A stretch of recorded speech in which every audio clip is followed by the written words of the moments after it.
عداوت مجھ سے کیوں اتنی، میں تو قرآن کا داعی ہوں، رسول اللہ کا وارث، صحابہ کا سپاہی ہوں، مجھے ہے کفر سے نفرت، میں تو حق کا فدائی ہوں۔ السلام علیکم ورحمۃ اللہ وبرکاتہ۔ الحمد للہ رب العالمین والعاقبۃ للمتقین والصلاة والسلام علی سید الانبیاء والمرسلین وعلی آلہ وصحبہ اجمعین، اما بعد، قال النبی صلی اللہ علیہ وسلم طلب العلم فریضۃ علی کل مسلم۔ محترم ناظرین کرام، پچھلے ویڈیو کے اندر ہم نے اس بات کو واضح طریقے سے بیان کیا تھا کہ شریعت اسلامیہ نے ہر شخص کے لیے ایک بہترین طریقے کو وضاحت کیا ہے کہ ایک انسان اپنی زندگی کو کس طریقے سے گزارے گا، کن طریقوں کو اپناتے ہوئے اپنی زندگی کو گزارنے میں لگائے گا۔ ساری باتوں کو اسلام نے بالکل وضاحت کر دیا ہے، یہاں تک کہ شریعت اسلامیہ نے ہمیں پیشاب و پاخانہ کرنے کے آداب بھی بتائے ہیں، اور شریعت نے اس حد تک بتا دیا ہے کہ پیشاب کرتے وقت آپ کن باتوں کا خیال رکھیں گے، یہ بھی اسلام نے بتا دیا ہے۔ اسلام ہر طریقے کی رہنمائی کر دیا ہے، بس ضرورت ہمیں ہے کہ ہم اسلام کے طریقے کو اپناتے ہوئے اپنی زندگی کو گزاریں، بسر کریں۔ آج کے اس حدیث مبارکہ کے اندر ہم اسلام کے وہی طریقے کو جاننے کی کوشش کریں گے جو اسلام نے ہمیں بتایا ہے۔ آج کے حدیث میں ہم جانیں گے کہ پیشاب کرتے وقت یا پاخانہ کرتے وقت کن باتوں کا خیال رکھنا چاہیے۔ تو آئیے بلا تاخیر ہم حدیث کو شروع کرتے ہیں۔ ہم سب سے پہلے حدیث کا اعراب دیکھ لیتے ہیں، اس کے بعد ترجمہ دیکھیں گے، پھر حدیث سے جو مسائل استنباط ہو رہے ہیں وہ بھی جاننے کی کوشش کریں گے۔ سب سے پہلے حدیث کے راوی ابو قتادہ رضی اللہ تعالی عنہ ہیں۔ ابو قتادہ رضی اللہ تعالی عنہ کون ہیں؟ ان کے تعلق سے آپ تھوڑا سا جان لیجئے کہ غزوہ احد اور غزوہ احد کے بعد والی جتنی جنگیں ہوئیں سبھی جنگوں میں یہ شریک رہے۔ یہ 54 ہجری کو وفات پائے۔ اب یہ وفات کہاں پائے اس میں اختلاف ہے، مدینہ کے اندر وفات پائے یا کوفہ کے اندر۔ بہرحال اس سلسلے میں اختلاف ہے، کوفہ کے اندر وفات پائے یا مدینہ کے اندر۔ 54 ہجری کے اندر وفات، 54 ہجری کو یہ وفات پائے۔ اور ان کی سب سے بڑی فضیلت یہ ہے کہ اللہ کے رسول صلی اللہ علیہ وسلم نے ان کے مغفرت کے لیے دعا کی۔ اللہ کے نبی صلی اللہ علیہ وسلم نے کہا اللہم اغفر لہ، اے اللہ تو ابو قتادہ کو معاف کر دے۔ 3 مرتبہ اللہ کے نبی نے کہا اللہ تو ان کی مغفرت فرما، ان کو بخش دے۔ گویا نبی کے زبان مبارک سے سلمان یہ ابو قتادہ رضی اللہ تعالیٰ عنہ کے حق میں دعائیہ جملے کا نکلنا اس بات پر دلالت کرتا ہے کہ یہ ایک عظیم نبی صلی اللہ علیہ وسلم کے زبان مبارک سے سننے کے بعد یہ عظیم درجے پر فائز ہو گئے، اور یہ ایک اہم فضیلت کے حقدار ہو گئے کہ اللہ کے نبی صلی اللہ علیہ وسلم نے ان کے لیے مغفرت کی دعا کی ہے۔ تو بہرحال ان کی وفات 54 ہجری کو ہوئی، اللہ کے نبی نے ان کے لیے دعا کی۔ ان سے جو احادیث مروی ہے تقریباً 170 احادیث ان سے مروی ہے، جن میں سے ایک روایت یہ بھی ہے۔ آئیے حدیث کا اعراب دیکھتے ہیں، اس کے بعد ترجمہ دیکھیں گے، پھر حدیث سے جو مسائل استنباط ہو رہے ہیں وہ بھی جاننے کی کوشش کریں گے۔ عن ابی قتادہ رضی اللہ تعالی عنہ قال قال رسول اللہ صلی اللہ علیہ وسلم لا یمسکن احدکم ذکرہ بیمینہ وهو يبول ولا يتمسح من الخلاء بيمينه ولا يتنفس في الإناء متفق علیہ واللفظ لمسلم۔ یہ حدیث کا اعراب تھا۔ آئیے ترجمہ دیکھتے ہیں۔ ابو قتادہ رضی اللہ تعالیٰ عنہ روایت کرتے ہیں، ابو قتادہ رضی اللہ تعالیٰ عنہ کے تعلق سے آپ نے جان لیا کہ یہ 54 ہجری کو وفات پائے۔ اللہ کے نبی نے ان کے لیے دعا دی، اللہ مغفر لہو، کہ اللہ تو ان کو معاف فرما، ان کی بخشش فرما، اور یہ غزوہ احد اور غزوہ احد کے علاوہ جتنی جنگیں ہوئی سب میں شریک رہے۔ 170 ان سے احادیث مروی ہیں، یہ آپ نے جان لیا۔ اب یہ جو روایت کرتے ہیں یہ دیکھیے، ابو قتادہ رضی اللہ تعالیٰ عنہ کہتے ہیں کہ قال رسول اللہ صلی اللہ علیہ وسلم، اللہ کے رسول صلی اللہ علیہ وسلم نے فرمایا، لا یمسکن احدکم، لا یمسکن، مت چھوئے، مت پکڑے، یمسکن مت پکڑے، مسکا، لا یمسکن احدکم، تم میں سے کوئی بھی شخص نہ پکڑے، ذکرہ، اپنے شرمگاہ کو، بیمینہ، دائیں ہاتھ سے، وہو یبول، اس حال میں کہ وہ پیشاب کر رہا ہو، یعنی پیشاب کی حالت میں شرمگاہ کو چھونے کی ممانعت بتائی جا رہی ہے کہ جب انسان پیشاب کرے تو اس حالت میں اپنے شرمگاہ کو، عضو تناسل کو نہ چھوئے۔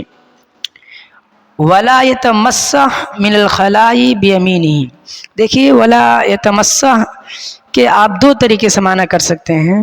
ایک تو یہ کہ کوئی ولا یتمسح، کوئی استنجا کرنے کے بعد، ولا یتمسح، نہ پوچھے، نہ صاف کرے، من الخلاء، بیت الخلاء کرنے کے بعد، بیمینی، دائیں ہاتھ سے۔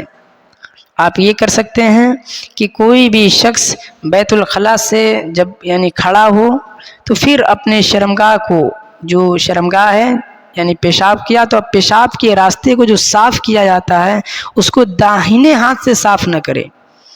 مثال کے طور پہ ایک لڑکا ہے، اس نے پیشاب کیا تو پیشاب کرنے کے بعد اگر اس کے پاس پانی میسر ہے تو پانی کو دائیں ہاتھ سے نہ بہائے، یا اگر ڈھیلا وغیرہ ہے تو ڈھیلے کو داہنے ہاتھ سے اس جس جگہ سے پیشاب خارج ہوا ہے اس جگہ کو صاف نہ کرے بلکہ بائیں ہاتھ سے کرے۔ یہ بتانا مقصود ہے یہاں پر کہ ولا یتمسح من الخلاء بیمینہ، کہ پیشاب کرنے کے بعد یا پاخانہ کرنے کے بعد داہنے ہاتھ سے اپنے شرمگاہ کو نہ صاف کرے۔ اور یہ سب سے بہترین ترجمہ یہی ہے، اور اسی کو برقرار رکھیں۔ میں یہی کہتا ہوں کہ اسی ترجمے کو آپ سمجھیں بھی۔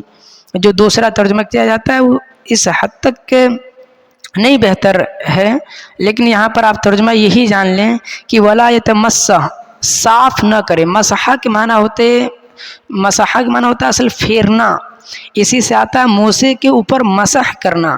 موسے کے اوپر مسح کرنے کا مطلب یہ ہوتا ہے کہ موسے کے اوپر پھیرنا، تو گویا کہ شرمگاہ کو داہنے ہاتھ سے ایسے گندگی کو صاف کرنا، پھیر دینا۔ یہ بتانا مقصود ہے یہاں پر کہ بیت الخلاء سے جب انسان فارغ ہو تو اب تو عضو تناسل کو صاف کرنا رہے گا، تو کس طریقے سے صاف کرے گا؟ داہنے ہاتھ سے نہیں کرے گا، بائیں ہاتھ سے۔ اگر ڈھیلا ہے تو ڈھیلے کو بائیں ہاتھ میں لے گا، پھر اپنے جو عضو تناسل ہے اس کے اوپر پھیر دے گا، صاف کرے گا۔ یہ بتانا چاہتے ہیں، امید ہے کہ آپ سمجھ گئے ہوں گے۔ ولا یتنفس، اور سانس نہ لے، فی الاناء، برتن میں۔ کیوں؟ کیونکہ برتن کے اندر اگر وہ، مثال کے طور پہ جیسے گلاس ہے جس میں پانی پینا رہتا ہے، گلاس کو ہاتھ میں لیا اور پانی پینے کے لیے اٹھایا، اب اگر اس کے اندر سانس چھوڑے گا تو سائنس کہتی ہے کہ سانس چھوڑنے کے ساتھ ساتھ جراثیم بھی نکلے گا۔ اسلام کا دیکھیے، ایک اسلام نے کتنی بہترین رہنمائی کی ہے کہ انسان جب پانی پیے تو اس کے اندر سانس نہ چھوڑے۔ آج سائنس اس بات کو تصدیق کرتی ہے کہ سانس چھوڑ دے گا تو مطلب کہ اس کے جو جراثیم ہیں اس کے گلاس وغیرہ کے اندر چلے جائیں گے، پھر کوئی دوسرا پیے گا تو ہو سکتا ہے اس کے لیے نقصان دہ ثابت ہو۔ تو اسلام دیکھیے اس حد تک جو 1400 سال پہلے آیا